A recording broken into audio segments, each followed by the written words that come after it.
तो दोस्तों स्वागत है आप सभी का XYZ मैथ के नए वीडियो में। तो आज के वीडियो में हम बात करेंगे भिन्न का अंश और हर का खेल। ठीक है, तो यहाँ पे आपको कन्फ्यूज़न होती होगी कि जो भी फ्रैक्शन गिवन होता है वो ऑटोमेटिक किसी और में चेंज करना पड़ता है या चेंज हुआ होता है, तो कन्फ्यूज़न होती है वो सही है गलत है। इन सब चीज़ों को समझेंगे 4 एग्जाम्पल के साथ में। ठीक है, तो चलिए वीडियो को स्टार्ट करते हैं और डिटेल में एनालिसिस करते हैं इनका। ठीक है, तो सबसे पहले -7/5 मैंने एक फ्रैक्शन लिया है। अब इनके क्वेश्चन के अकॉर्डिंग इनको चेंज करेंगे। ठीक है, तो सबसे पहला कंडीशन कह रहा है आपसे कि अंश को पहले समझ लीजिए अंश हर क्या होते हैं। जो नीचे वाली संख्या होती है उसको हर बोलते हैं, ऊपर वाली संख्या को अंश बोलते हैं। ठीक है, कह रहा है कि अंश को -14 बना दो और यहाँ पे तो -7 गिवन है।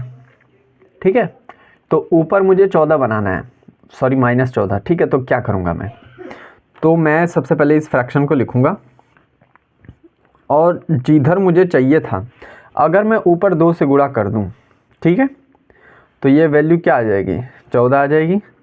और ये माइनस है तो यहाँ पे भी माइनस आ जाएगा, 14 तो आ गया। ठीक है, लेकिन एक बात यहाँ पे हमेशा ध्यान रखनी है आपको कि अगर आप भिन्न को नीचे छेड़ें या फिर ऊपर छेड़ें तो आपको दोनों तरफ छेड़ना पड़ेगा। ये नहीं कि बस नीचे छेड़ दो ऊपर ही छेड़ दो। आई होप आप समझ पा रहे होंगे। जैसे कि मैंने 2 से ऊपर गुणा किया ना, तो मुझे 2 से नीचे भी करना होगा।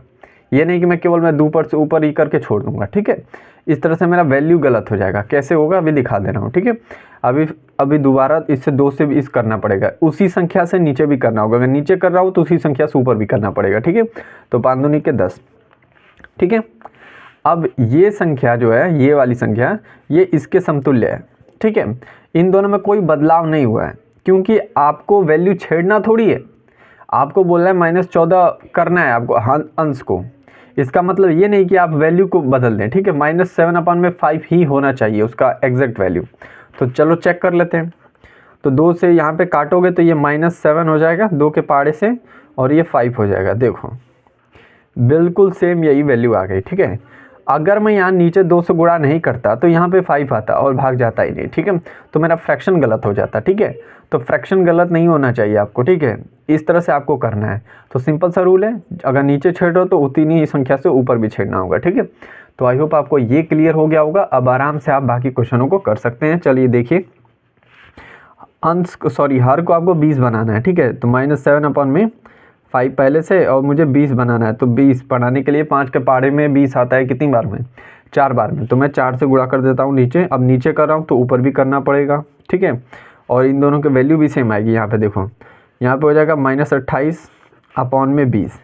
अब इसको काटोगे तो ये -7/5 ही आएगा। ठीक है, तो ऐसे ही आराम से इन सभी संख्याओं को आप कर सकते हो। ठीक है, वैसे तीसरा तो कर ही सकते हो आप। ठीक है, सेम है बिल्कुल। अंश यहाँ पे मैं डी वाला बता देता हूँ। देखो -7/5 है। ठीक है, अब मुझे इसको 0 करना है। तो 0 का नियम कहता है कि कितनी भी बड़ी संख्या हो, कैसी भी संख्या हो, कोई फ़र्क नहीं पड़ता, जैसे ही वो 0 से गुणा होता है संख्या 0 हो जाती है। ठीक है, तो यहाँ पे बिना सोचे समझे 0 से गुणा कर दो, वैल्यू 0 ही आ जाएगा। ठीक है, भिन्न हो, फ्रैक्शन हो, डेसिमल कुछ भी हो, अगर 0 से गुणा हुआ तो 0 हो जाएगा। ठीक है, तो आई होप आपको ये क्लियर हो गया होगा। ठीक है, आने वाली वीडियो में हम और नई चीज़ें सीखेंगे। तो आज के वीडियो में बस इतना ही रखते हैं, मिलते हैं अगले वीडियो में, तब तक के लिए पढ़ते रहिए।